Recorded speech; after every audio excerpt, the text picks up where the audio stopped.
original style Chicago stepping. Okay, so if one wanted to become a Also, I'm sorry, I forgot. No problem. We're at my event, so I'm co-owner of the ISDC and owner of the Titans Weekend, and we recently acquired the Legacy Ball in Atlanta, so we'll be hosting that in 2023. Seems like you got a lot of things up on your plate, huh? Yeah, I've got a lot to do. Got to stay busy.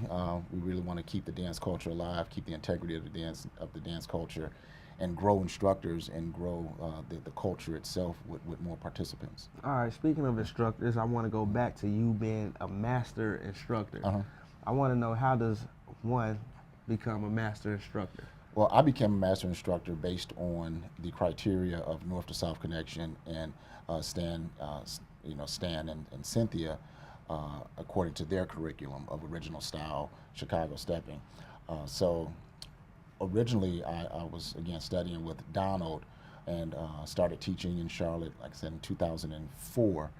And after some years of going back and forth to Cleveland, Ohio, studying with Donald and studying with Ed, Donald approached me about becoming a certified instructor because of what he saw the contribution that we were bringing, growing a community in the South. At that time, there were no classes as far as Chicago Steppin, Detroit Ballroom in North or South Carolina, and we were growing the community grassroots, and they invested a lot of time into teaching me, their teaching techniques. Again, approached me about becoming a certified instructor, went through that process. Ed and Donald met me in Detroit. I went through a 2-hour class, a workshop that I had to teach. They observed me. Afterwards, they made the decision to make me a certified instructor. That certification was actually authorized by the City Council of Detroit. And then from there, 2 years later, they brought me back to do a whole weekend of workshops, 2 hours each day, 4 hours on the last day, to become a certified master instructor. And after that weekend, they gave me the title of master instructor. So next would be the title of Grand Master Instructor. Man, that sounds like a lot. Yeah. I don't think I can do it. And again, I probably could, ain't no telling. Oh, no, you can do it. You can do it. So normally I have been asking people how did they get introduced to ISDC, but I think I could ask a different question. Okay. How did International Swing Dance Championships become? So it originally was MSIDC, Okay. MSISDC, and that original conception, the team that put that together kind of dissipated, and then Tina Morales came in, picked up the pieces from that, reorganized it, called it the ISDC, and then originally it was in Dallas, moved it from Dallas to Houston, and that was roughly 5 years ago. She did that. During that time of transition, I was in Houston teaching regularly, or just about every 2 weeks. I flew in for about a year and a half, almost 2 years, and was building the ballroom culture, and had opportunity to meet Tina, talk to her on a regular basis. And we sat down and thought it would be a good collaboration for us to work together to grow the event here in Houston, and for us to bring our influence from the East Coast and pull that over to Texas. And so we sat down, talked about it, and decided that we would work together. And actually, she walked up to me and she said, "We're going to be in business together," just out of the blue.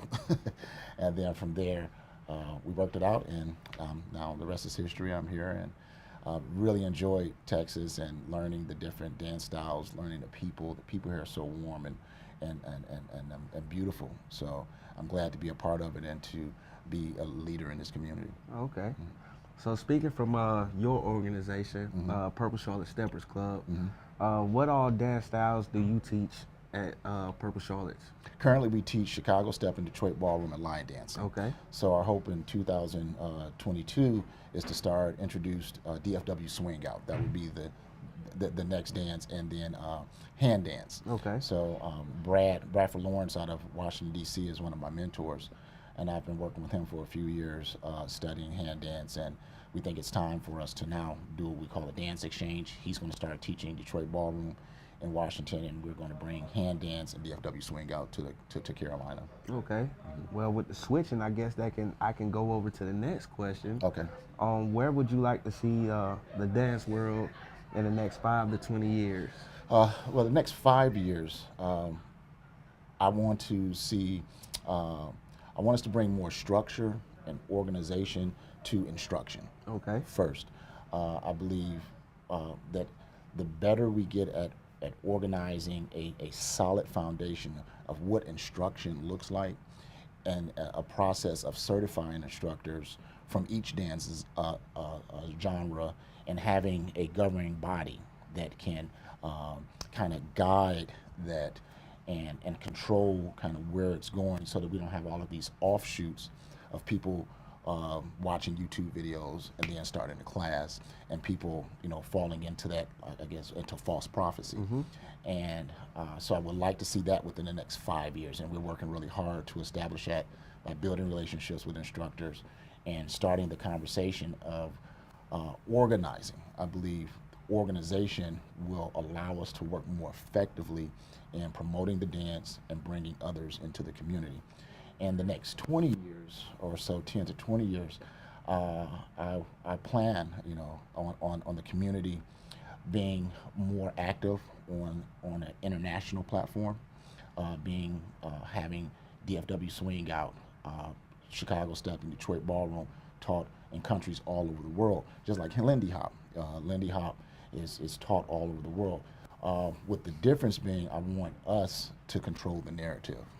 Just like in the jazz world and in the Lindy Hop world, African Americans built this beautiful art form, and then it was, I guess we gave it or allowed it to be integrated into society, in which kind of pushed us out of it and didn't allow access. So I don't want that to happen with. Did they give it to them, or was they pushed out? I think, we look at Lindy Hop, you got to think about the era. At the time, yes. That it started. Although black people gave the world this beautiful art form, we didn't have access to film. We didn't have access to media at that time. And of course, the narrative was changed because of the time, segregation, racism, and all of that. The narrative was changed, and a lot of white people and people of other ethnicities came into the dance culture of Lindy Hop and assumed, without knowing the history, that it was started by white people because that's all they saw.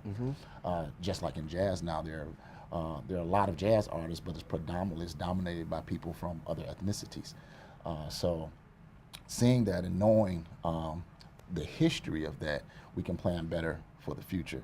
And so I want to grab hold of it, organize it, and push it in a direction where we control the narrative. Being able to produce films that for Netflix, being able to control the music narrative and the artists that are creating music for the different genres that we represent, and just staying ahead of that, and then creating a structure so that we can move it from one generation to the next generation. Okay. So that's where the dance will be in the next 20 years. All right. So for the questions that I didn't ask you, is there anything that you would like to tell the world about yourself or the dance culture itself? Me and my wife were talking earlier today, and I've been teaching for 18 years now, and I realized that I've been so immersed in it, it's hard to kind of see the forest for the trees. So I've been in the forest so long, and I've only been seeing the trees. And now I have a broader vision of what the dance community can be, and understanding more of how this is part of my legacy now. I'm one of the few promoters and instructors who have a presence in multiple cities, and not just in hosting events, but in developing instructors and introducing people to the dance culture. So I would say, I would want people to know that I believe my primary role in the dance community is of ambassador and of a forward thinker to move and propel the dance culture forward, grow it by leaps and bounds, and allow it to be an integral part of our society. It's like we talked to Denise Men's Harris earlier today, we have to have the dance component, which is our our social, our way of socially interacting with each other, but then add in the social responsibility component, whether that's activism, whether that's political political organizing, things of that nature, where we're not just dance, but we're actually making a difference in the community and having a purposeful experience and a purposeful life in this community. Okay. That's good. So far as let me see. Matter of fact, we're gonna go here with it, because you've been telling us everything about yourself. Now I just want to know, just a fun question. Okay. Don't get yourself in trouble, because I know your wife is somewhere around Okay. the area. Okay. If you could dance with anybody, any celebrity in the world, who would it be? And why? Any celebrity in the world. Any. I thought you said any at first. like I said, not your wife. Yeah, because she is a celebrity. She is a celebrity. Celebrity. Any celebrity in the world. Who would I want to dance with? I want to say Michelle Obama. Oh man, that's two for Michelle Obama this weekend. Yeah, but I would say, for selfish reasons, I would want to dance with Beyonce or Oprah. Oh, okay. Yeah. Oprah's new. Yeah. Oprah's very new. Yeah. Yeah, she has a huge platform. So if I can get her hooked on the dance, You're right. You're right. we're gonna take off. You're right on that. So, would you like to thank anybody for helping you out or becoming who you are today? Oh yeah, of course. First, my wife. She when she came into my life, she brought a new focus, allowed me to sit down and really gather my thoughts and pivot into a direction that was more prosperous, not just financially, but spiritually, emotionally. So I really thank her for that. For the dance community, I want to thank, I appreciate all of our support team, you and Tiffany, all of our instructors in Charlotte, Tina and Karen here in Houston, and of course all of the instructors who I've been able to interact with to have meaningful conversations, dialogue about the dance community, advice, and all of the things that are now solidifying itself into a grander vision. So I just thank everybody, especially that's coming out during this time in the world to support what we're doing here in Houston. This is the first event that we've hosted since the pandemic, and we're looking forward to what 2022 is going to bring, and we're just hoping to take the support that we're here and continue the momentum and move it throughout the country and back into North Carolina for our event in August, Titans 2022. What day? That's going to be August 19th through August 23rd. Now I know. Mm-hmm. Now I know. Yeah. Can you tell the viewers where to find you at? Of course, Facebook, Purple Charlotte Steppers Club. Then on Instagram and YouTube, we're going to be Purple Charlotte Steppers Club as well. Instagram, Purple Charlotte Steppers Club. So just website, you can check us at purplecharlotte.com. And we're starting an online platform within the next 6 to 8 weeks. We're going to be launching that. So we're looking forward to that. That website will be Purple Dance Academy. On there, we're going to have our full curriculum of Detroit Ballroom and Chicago Stepping, and have master workshops with other instructors from around the country. And hopefully by mid-year, we want to have an online instructor certification process in place. Okay. Mm-hmm. All right, so I'm going to get a little personal. Okay. If you don't mind. Okay. Would you like to tell people things that they don't, that you normally wouldn't tell anybody else? Things about you personally? Well, I've always been involved in the arts. So from third grade on, I've been involved in the arts. First as a dancer, I was classically trained and did that for several years, and then transitioned into theater, acting, and from there transitioned into music, and that's kind of where I landed.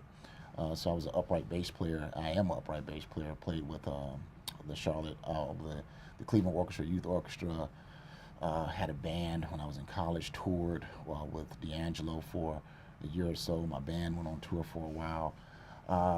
So You music. talking D'Angelo, the naked D'Angelo? That's Yeah. the one you talking about? Yeah, we were one of his opening bands for a side stage when he went on tour for when he did the Brown Sugar album. Yeah. So our band went on tour with him for a few months, and great experience there. And then when I was in high school, I took a picture at the Cleveland Institute of Music, and eventually that picture landed in the Webster Dictionary. So if you look up double bass in the Children's Dictionary, Webster's Children's Dictionary, you'll see a picture of me there at 15 years old. You didn't have that Don Cornelius haircut. No, I didn't have that. I had the ramp. I had the flat top with the ramp. It was about that high. Oh man. Yeah. So. I had a little 70s cut. And there are a lot of people. I do. Dance is a huge part of what I do from day to day. But also, my wife and I started a construction company, Covine Construction. So Okay. I'm a general contractor, and we do specialize in commercial and land development. Okay. I don't think you said anything about that company on the interview as well. Oh, okay. If anybody need their house renovated or anything, anything like that. that. Yeah, a real estate agent as well. Like so you might as well put it out there for the world, since you're already here. Hey, if you're looking for a home in North South Carolina, I'm a broker in North South Carolina with Dr. and Associates. We're getting ready to